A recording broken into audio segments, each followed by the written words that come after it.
What up guys, welcome back to my channel. My name is Rachel if you are new, and this is my 1 month update from intermittent fasting. I brought you guys along with me with my first week of intermittent fasting. I did a whole vlog on it so I could share the experience with you guys, and I promised that I would come back in a month's time to give you guys an update, and this is the update. Also, if you guys follow me on Instagram, then you know that I asked you guys to send me any questions that you might have for me, and I will answer them in this video. And you guys kindly did send me some really cool questions, so if you stay to the end, I will go through those questions. Let's get straight in with my intermittent fasting update a month on from where I started. So first, I kind of want to do a disclaimer because I'm not a doctor, I'm not a nutritionist, I'm not a professional healthcare provider, so I want to share my experience with you, but I'm not here to kind of do doctor stuff. I don't want to be that YouTuber that's giving advice when I'm not trained in that kind of profession. So I just want to share my experience, so I hope you guys enjoy it. So if you guys are new on intermittent fasting, basically in very simple terms, the idea is that you put your body in a fasted state for X amount of hours, and in that state your body is given time to digest your food and begin to fast, and then with that comes a bunch of health benefits. So these may include things like fat loss, increasing your metabolism, it's supposed to help with your immune system, increasing your insulin sensitivity, and there's a lot of spiritual benefits with it as well. So I really wanted to give it a try, as you guys saw before. Now, my first week, you guys know I was struggling when it came to eating in the morning. I am so used to eating in the morning, it was very kind of hard for me to adjust to that, because I'd wake up and like I can go until about 10 o'clock, then after 10, Rachel needs some food. I was ready to eat, so that was like a mind over matter thing that I had to face on most mornings. So anyway, let's move on to the second week, because you guys saw the first week.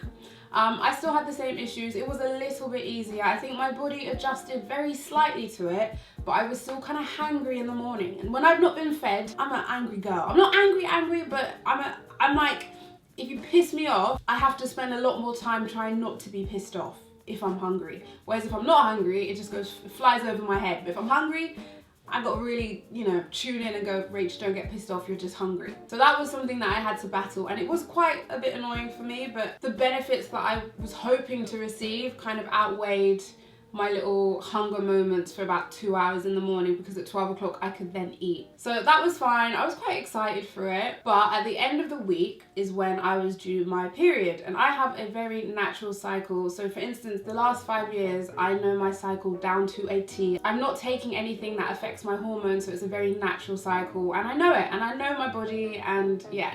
So I was due my period, which I normally am at that time, and it didn't come. So then it came to the 3 days after it was supposed to be due, and that's the latest it's ever come for me. And just to say, it wasn't because of any other reason other than it being late. There was nothing cooking in here. It was just missing. I was aware how intermittent fasting can affect females, so I did take this into consideration, but I really wanted to test it out for myself because I know everyone's different. Yeah, 3 days came, nothing. And this is like, my period is never this late. That's not me. Day 4 came, nothing. Day 5 came, nothing. But by this time I felt quite PMSy. I was a bit hormonal and I was a bit sad, and I didn't really know why I was sad. So I just felt like my hormones were doing things, but I wasn't having my period. Day 5 came, nothing. Day 6 came, nothing. And this is completely abnormal for me. This hasn't happened in the 5 years. Like on day 8, I spoke to my mum, who is my nutritionist, my doctor, so we both kind of decided 8 days after my period was supposed to be due, maybe this is really affecting my hormones. She was like, you know what, Rachel, tomorrow when you wake up, eat normally, just eat when you want to eat. So I did that. So I basically broke my fast, and then the next day I did the same thing. I ate when I wanted to eat, which was probably about 9-10 in the morning, and then that second day in the evening my flow came. It's like my body kind of just was like, okay, we can continue. For me, I do think the intermittent fasting, the hormonal effect, took control of my natural cycle. You could say it was stress. That's a really fair assumption. But if I look at the last 5 years of my life and my cycle, I've never been that late before. And the only thing I've done differently in this case is intermittent fasting. I'm someone that really listens to my body, and what my body told me at that moment is that my hormones were not happy. They were a bit like, That could be because I went straight into intermittent fasting. I didn't gradually build up to it, I did just dive straight in. So that could be a reason too. Unfortunately, I can't really tell my body when I'm purposely intermittent fasting and when my body is really starving. So all my body knew was it wasn't getting food when it wanted to. When it was sending out those hunger hormones, I wasn't getting food. And hormones are very sensitive, so when one hormone is out of balance, it can have a knock-on effect, like a dominoes effect, and knock all the others out of balance. I know a lot of people have reported that their periods stopped, they slowed down, they got weaker. Unfortunately, most of the tests done on intermittent fasting is on rats. And what happened in those studies is the rats, their ovaries shrunk, their menstrual cycles changed, and it had a really dramatic effect on rats, unfortunately. But there isn't enough studies on how intermittent fasting affects women for me to kind of continue to do it when I've already had this effect. I believe it's a bit of a grey area. I think there's a lot of different arguments for and against it, and a lot of kind of might work for some, might not work for others. And it didn't work for me. It might work for me if I break it down and I do 2 days a week. So as I said, I'm not a doctor, I'm not a medical practitioner. I've done my bits of research, so if you do want to do intermittent fasting, I really recommend seeing a doctor and getting professional advice, because everybody is different. So what happens to one person might not happen to someone else. I do know females that have successfully intermittent fasting and not had what happened to me, but it happened to me. So from that, I'm gonna listen to my body completely here, and I'm just gonna take a step back from intermittent fasting. I feel like I'm letting you guys down here because, you know, the goal was to burn some fat and reap all the health benefits, but unfortunately it just kind of messed with my hormones a bit, and I didn't like that. Let's have a look at these questions. I don't think I can go through all of the questions, but I'm gonna go through as many as I can. So let's just go straight in. What are your favorite makeup products? I use the Ordinary Serum Foundation. Really love that. I use Anastasia Dip Pomade Eyebrows. I use an Anastasia contour palette, and I use a Becca highlight.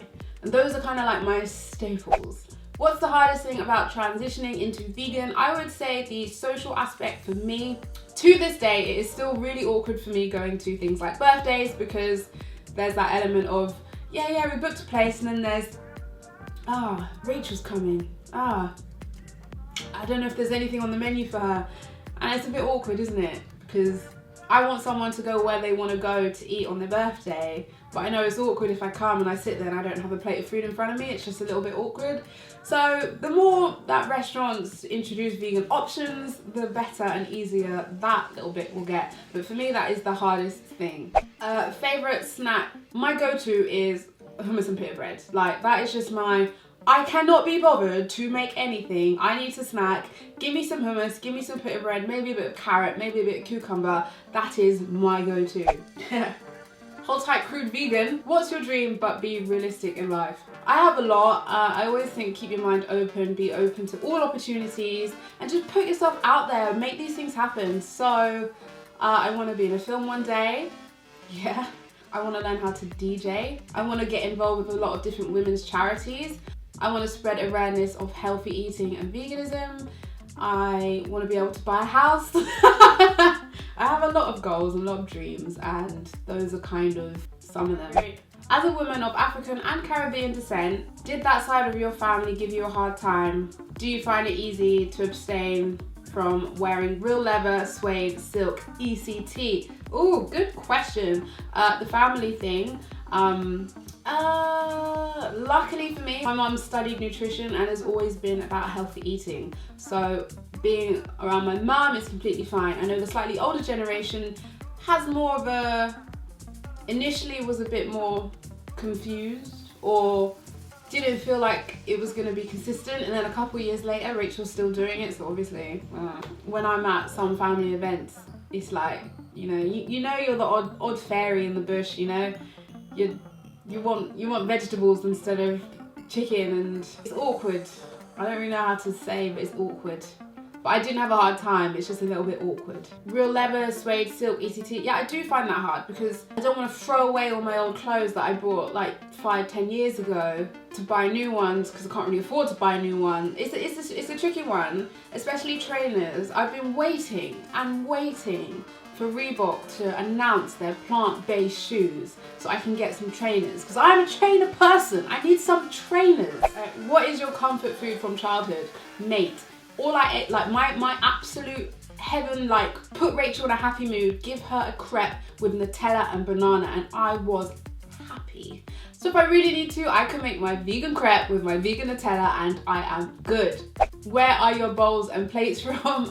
Okay, so I went into Habitat and I saw their tableware and I saw these bowls and I was like, damn, I need these bowls in my life. And that is where I got my bowls. I got a question about the fat loss on the intermittent fasting. Yes, I did definitely notice my tummy slim down, which is why I'm really upset that I'm not doing it anymore, because I did slim down.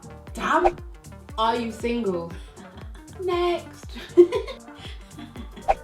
My natural hair care regime. I know I need to do a video on this for you guys.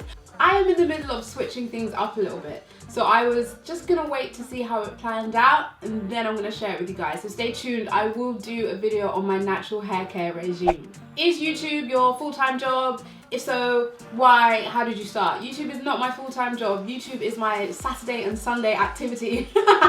I work Monday to Friday and then Saturday and Sunday on my YouTube days. Why did I start YouTube? Because when I first went vegan a couple years ago, a lot of people were asking me questions about how I sustain it, what meals I make, how is it going? And I thought, you know what? Let me share it on YouTube, and that way maybe I can help encourage, inspire some other people to give it a go too. And that way I'm kind of answering the questions that I'm getting all the time to a bigger audience, and I thought it was a cool way to do it. I'm not gonna lie, I was terrified of putting my face on YouTube, absolutely terrified, because it just seemed like, nah, Rach, you can't do that. You can't just put your face on the camera and think people are gonna care or like watch it or da-da-da-da. Just thank you so much. I'm so glad that you guys are able to kind of connect with me, and it seems to be working, and I hope I can continue to make content that you guys want to see and like to see. Yeah, thank you everyone who has subscribed, everyone who likes my videos, everyone who comments, everyone who messages me. Like, thank you so much, genuinely. So I have a question about traveling and being vegan. I had a really low point when I went to Santorini 2 years ago for my birthday. Oh, so we had to take 2 connecting flights.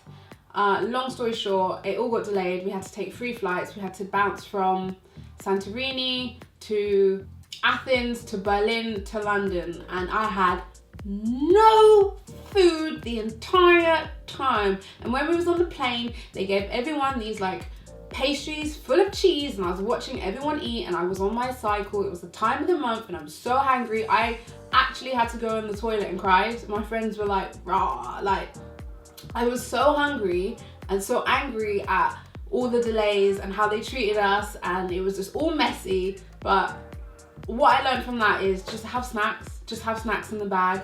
I crumbled.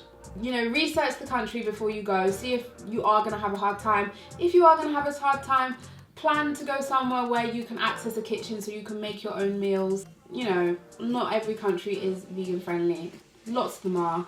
But you might find yourself in a town, a village, a city that is not that accommodating, and in a case like that, you might need to start making your own meals. Thank you guys so much for watching this video. I really am sorry that I didn't get through all of the questions that you guys have sent me. If you have more questions for me, leave them in the comments and I will try and answer as many as I can. Thank you guys so much for watching this video. I hope that it helped and my experiences have helped in some way and you enjoyed this video. Don't forget to subscribe to my channel for new videos every week, and please do give this video a thumbs up if you did enjoy it. Thank you guys, bye. Feeling very kind of Spanish-y.